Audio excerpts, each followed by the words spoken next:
Great time ஃபேன்ஸுக்கு வணக்கம். சிஎஸ்கேல replacement player நிறைய வந்துட்டு இருக்காங்க. ஐபிஎல்லே முடிய போது அட் த சேம் டைம் ரொம்ப முக்கியமா எலிமினேட் ஆயிட்டோம் அப்படிங்கிற பட்சத்திலையும் சிஎஸ்கே தரமான ஒரு பிளேயரை எடுத்து போட்டிருக்காங்க. இந்த பிளேயர் யாரு? சிஎஸ்கேனால 2026க்கு கப்படிச்சு கொடுக்க முடியுமா அப்படிங்கறது எல்லாத்தையும் கம்ப்ளீட்டா பார்க்கலாமா? அதுக்கு முன்னாடி ஃபர்ஸ்ட் டைம் சேனலுக்கு வரீங்கன்னா மறக்காம சப்ஸ்கிரைப் பண்ணி சப்போர்ட் பண்ணுங்க. அப்பதான் அப்டேட் எல்லாமே உங்களை வந்து சேரும். சரி வாங்க வீடியோக்குள்ள போலாம். ஸோ சென்னை சூப்பர் கிங்ஸை பொறுத்த வரைக்கும் அவங்களுக்கு ஆல்ரெடி ஒரு 4 மேட்ச் முன்னாடியே தெரிஞ்சிருச்சு.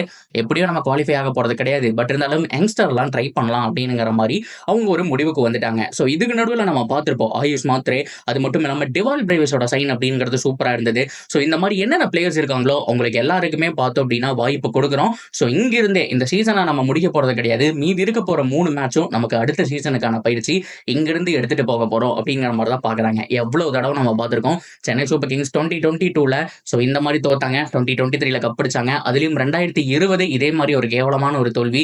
ஆனா அடுத்த வருஷம் பார்த்தோம் அப்படின்னா தரமான ஸ்குவாடு, 11 பேருமே பேட்டிங் ஆடுவாங்க அப்படிங்கிற மாதிரி இருந்தது. 7 பவுலர்ஸோட போயிருந்தாங்க. அந்த சீசன் ஃபுல் டாமினேட் பண்ணி நம்ம அந்த கோப்பை அடிச்சோம்ங்கிறது மறக்க முடியாத விஷயம். ஸோ அந்த வகையில பார்க்கும்போது அதை தொடர்ந்து இந்த வருஷத்துலயும் பார்த்தோம் அப்படின்னா ஓரளவுக்கு ஆர்சிபி கூட அவங்க மேட்ச் எல்லாம் எடுத்து பார்க்கும்போது கம்பேக் கொடுக்க ஆரம்பிச்சிட்டாங்கன்னு சொல்லி ஆகும். ஏன்னா 200 புஷ் பண்ற டீம் கிடையாது. இருந்தாலும் ரவீந்திர ஜடேஜா நம்பர் 4 சூப்பரா ஆடுறாரு. சாம் கரன் நம்பர் 3ல கிளிக் ஆச்சு அப்படின்னா அவர் ஒரு பிக் இன்னிங்ஸ் ஆடுறாரு. ஆயுஷ் மாத்ரே ஒரு செம்மையான ஒரு ஃபார்ம்ல இருக்காரு. ஒரு நல்ல பிளேயரா கிடைச்சிருக்காரு. இது போக ருத்ராஜ் ஆன் டாப் வந்துட்டாரு அப்படின்னா சூப்பரா இருக்கும். ஸோ ஆக்ஷன்ல அவங்க பண்ண வேண்டியது 2 பிக் இந்தியன் ஹிட்டருக்கு போக வேண்டிய விஷயம் மட்டும்தான். ஸோ அது மட்டும் நடந்தது அப்படின்னா டீம் வேற லெவல் இருக்க போகுது. ஆனா ஆக்ஷன் வரைக்கும் எங்களுக்கு வெயிட் பண்ண முடியாது. ஏன்னா பிளேயர்ஸுக்கு டிமாண்ட் ஜாஸ்தி. நாங்க இப்பவே எடுக்க போறோம்ங்கிற மாதிரி உருவில் பட்டேல் அப்படிங்கிற ஒரு பிளேயரை, குஜராத்துக்கு விளையாண்ட ஒரு பிளேயரை, தரமான ஒரு பிளேயரை எடுத்திருக்காங்க. அதுதான் இப்போதைக்கு ட்ரெண்டிங் நியூஸா இருந்துட்டு இருக்கு. ஸோ சிஎஸ்கே கேம்ப்ல யாருக்கு பதிலாக அவர் வந்திருக்காரு அப்படின்னு கேட்டீங்கன்னா வேனஸ் பேடி, ஒரு சூப்பர் பேட்ஸ்மேன். அவருக்கு சான்ஸ் கிடைக்குங்கிற மாதிரி எதிர்பார்த்தோம். ஆர்சிபி மேட்ச்ல சான்ஸ் கிடைச்சதுங்க. அவருடைய சான்ஸை அவரே வந்துட்டு வேஸ்ட் பண்ணிட்டாருன்னு சொல்லி ஆகணும். ஏன்னா நெட் பயிற்சியில ஒரு ஷார்ட் ஆட போய் அவருடைய கையில அடி, ஆங்கிள் அடி அப்படிங்கிற மாதிரி சொல்லியிருந்தாங்க. ஸோ அது மட்டும் இல்லாமல் கையில, அது மட்டும் இல்லாமல் லெக்லையும் ஒரு சில இன்ஜுரி இருந்ததா தகவல் அப்படிங்கிறத வந்துச்சு. ஸோ அதனாலதான் கடைசியா பார்த்தோம் அப்படின்னா தீபக் ஹூடாக்கு பதிலாக அவரோட பேர் தான் இருந்தது. ஆனா அடிச்சுட்டு பேனால ஹூடா அப்படிங்கிற மாதிரி எழுதி அந்த லெட்டர் முதல் கொண்டு சோசியல் மீடியாவில் வைரலா போயிட்டு இருந்தது. ஸோ அந்த மேட்ச் அவர் டெபியூட் பண்ணியிருக்க வேண்டியது அன்பார்ச்சுனேட்லி அவர்னால முடியாம போயிடுச்சு. ஸோ அதை தொடர்ந்து அவருக்கு பதிலாக நாங்கள் ஒரு ரிப்ளேஸ்மெண்ட்டை கொண்டு வரோம் அப்படிங்கிற மாதிரி முடிவு பண்ணிட்டாங்க. 3 மேட்ச் தானே அப்படிங்கிற மாதிரி பார்க்காம இப்பவே நாங்கள் டீமை செட் பண்ண போறோம். இருக்கக்கூடிய யங்ஸ்டர்ஸ் எல்லாம் எடுத்து நாங்கள் யார் தரமா இருக்க போறாங்க அப்படிங்கிறத பார்க்க போறோம்னு சொல்லிட்டாங்க. உங்களுக்கு ஒன்று தெரியுமா, இவரை ஆல்ரெடி கிட்டத்தட்ட 1 வீக் முன்னாடி இருந்தே இந்த ஒரு பயிற்சி கேம்ப்ல கொண்டு வந்திருக்காங்க. ஸோ அவருக்கு சான்ஸ் கொடுத்து பார்த்துருக்காங்க. ஐபிஎல் அன்சோல்ட் ஆனதுக்கு அப்புறம் ஸோ கண்டிப்பா இந்த மாதிரியான பிளேயர்ஸ்க்கெல்லாம் நம்ம சான்ஸ் எடுத்து அடுத்த வருஷம் கொண்டு வந்துடலாம் அப்படிங்கிற மாதிரி பார்த்துருக்காங்க. அதே மாதிரி தான் ஸ்கவுட் பண்ணி ஆயுஷ் மாத்ரே எடுத்தாங்க. இவரையும் ஸ்கவுட் பண்ணி வச்சிருந்தாங்க நெக்ஸ்ட் இயர் அக்ஷன்ல பாத்துக்கலாம்னு சொல்லிட்டு. ஸோ இப்போ இன்ஜுரி ஆனதுனால பரவாயில்ல, இப்பவே எடுத்து ஸோ ஓப்பனிங்லயோ இல்லைன்னா ஃபினிஷிங் டிபார்ட்மெண்ட்லயோ இவனை விட்டு பாத்திரலாம் அப்படிங்கிற மாதிரி முடிவு பண்ணிட்டாங்க.